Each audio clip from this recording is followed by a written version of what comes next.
원래 뉴스로 좀 분리를 하려고 했는데 이 내용은 조금 별도로 심층적으로 다뤄야 될 것 같다라는 생각이 들어서 클리브랜드 브라운스의 결단이라는 제목으로 드션 왓슨, 여기 뒤에 있는 선수죠. 선수의 선발 소식 전해드리도록 하겠습니다. 클리브랜드 브라운스의 결단. 클리브랜드 브라운스의 신임 헤드코치 토드 몽킨이 쿼터백 드션 왓슨을 2026 시즌 개막전 1주차 잭슨빌 제규어스와 원정 경기 선발 쿼터백으로 확정했습니다. 확정. 이번 결정은 단순히 프리시즌 성적만 비교한 결과라기보다는 OTA, 트레이닝 캠프, 그리고 버팔로 빌스와 진행했었던 합동훈련, 그리고 프리시즌 2경기가 함께 반영된 결과다라고 보시면 좋을 것 같습니다. 몽킨은 특히 시즌 첫 2경기가 모두 원정이라는 점에서 오펜스를 운영하는 거, 그리고 사일런트 케이던스, 이것들을 안정적으로 통제할 수 있는 경험을 왓슨을 선택한 요소로 직접 언급을 했습니다. 그리고 진짜 중요한 게 이게 선발 쿼터백을 매주 다시 결정하는 형태가 아니라고 선을 그었습니다. 즉 일단은 드션 왓슨으로 간다는 뜻입니다. 이건. 그래서 제 예상에는 부상이라거나 아주 심각한 부진, 막 경기당 인터셉션 막 3-4개씩 던지고 이런 경기가 반복되지 않으면 적어도 4주차까지는 왓슨으로 간다는 것으로 이해할 수 있다고 보입니다. 이때까지 버틸 수 있을까에 대해서는 조금 퀘스천 마크가 들긴 하지만, 자, 프리시즌 기록만 놓고 보면 왓슨이 지금 셔더 샌더스와 경쟁에서 압도적인 우위를 가져간 건 분명히 아니거든요. 왓슨은 2경기에서 27번 패스 던져서 16번 성공을 했고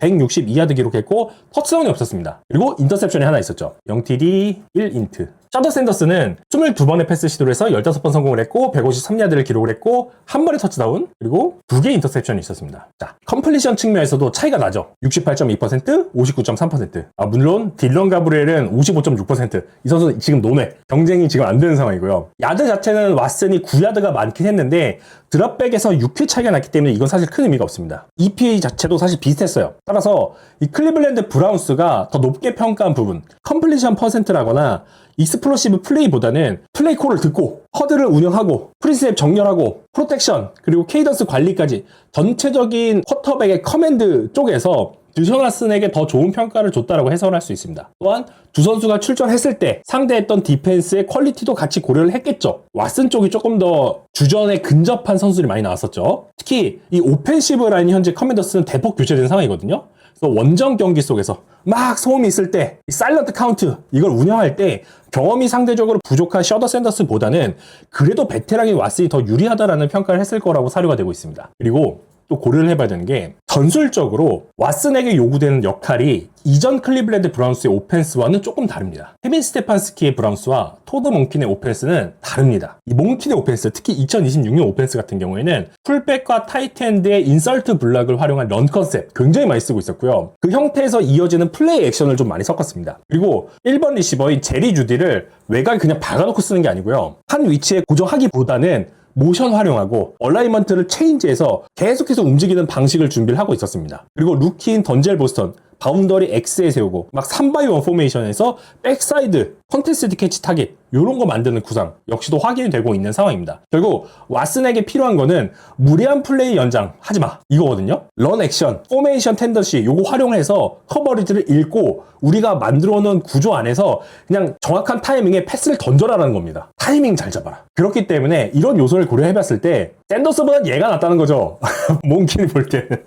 그래서 좀 보수적인 콜링을 좀 많이 가져가게 될 것으로 보입니다. 그러니까 운영 자체는 뭐 플레이 북에 대한 창의성은 조금 있을 수 있겠지만 참 몽킨다운 운영을 생각을 하고 있는 것 같아요. 그래서 지금 브라운스에게 사실 필요한 것은 막 플레이오프 경쟁 현실적으로 어렵고요. 최소한 팀이 무너지지 않는 모습, 토드 몽킨 체제가 장기적으로 지속되기 위한 초석을 다지는 시즌을 만들기 위해서 그 운영을 할 때 셔더 샌더스보다는 드션 왓슨이 낫다라는 거죠. 팀 내에서 봤을 때는. 셔더 샌더스 같은 경우에 조금 히어로볼을 선택하려는 경향도 있고 리드 자체가 아무래도 왓슨보다는 좀 더 오래 걸리는 게 부정할 수 없는 사실이거든요. 그래서 굉장히 중요하다. 특히 프리시즌 경기에서도 이런 부분들이 조금 확인이 되긴 했습니다. 드션 왓슨이 시카고와 경기를 할 때 15번 패스를 던졌을 때 11번 성공을 했거든요. 그때 126야드를 기록을 했는데 짧은 패스를 연속으로 연결하기도 했고요.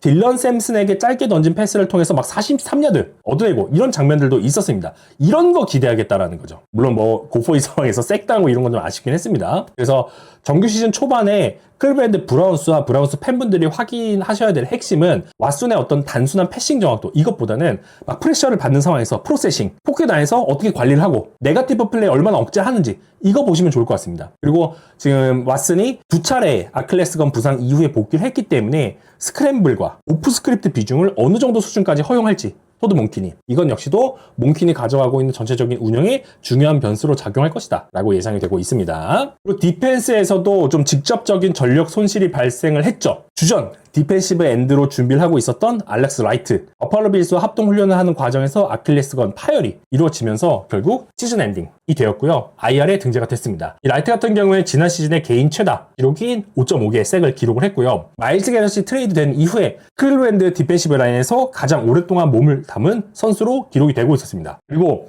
제러드 벌스의 반대편에서 엣지 러서로서의 역할이 확대될 예정이었거든요. 그래서 단순한 백업 한 명의 이탈이 아니고요. 새로운 디펜시브 체계에서 선발급 스텝을 맡도록 준비되어 있던 선수가 빠진 셈이다 라고 보시면 좋을 것 같습니다. 그리고 더 중요한 게 지금 새로운 체제, 즉 마이크 루텐버그의 체제가 이제 시작이 되잖아요. 근데 이 루텐버그 같은 경우에는 기존의 클리브랜드 브라운스가 활용하고 있었던 4명의 디펜시브 라인맨으로 강하게 압박을 하는 이 기조가 계속 유지가 되고 있었습니다. 디펜시브 라인을 긴 스텝으로 고정하기보다는, 이거 단장이 직접 표현한 건데 하키 라인이라는 표현을 했었거든요. 이제 파도식으로 계속 교체하면서 파도가 오고 하는 것처럼 여러 로테이션 자원들 강하게 압박을 할 수 있도록 하면서 매 스냅 최고 빠른 속도로 공격하게 하는 로테이션을 중시하는데, 이 핵심 자원 중에 한 명이 결국 빠지게 되었다는 거죠. 그래서 원래 계획은 뭐 벌스, 라이트, 맥가이어 이런 선수들을 중심으로 엣지를 계속 로테이션할 예정이었는데, 이를 통해서 포맨 러시의 질을 유지하는 것이 굉장히 중요한 포인트였는데 라이트가 아웃이 됐기 때문에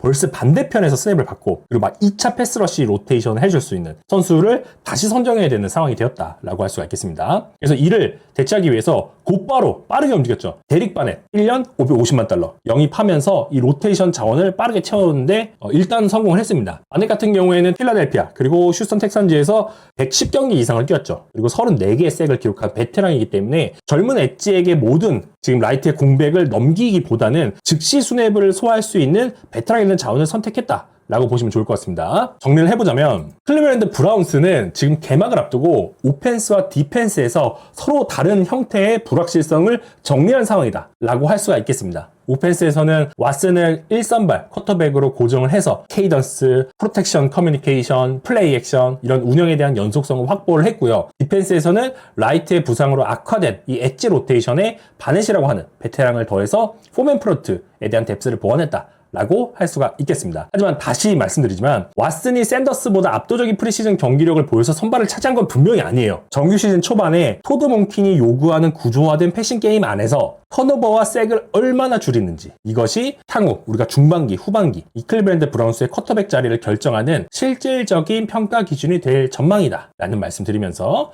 브라운스의 소식도 여기서 마무리하도록 하겠습니다.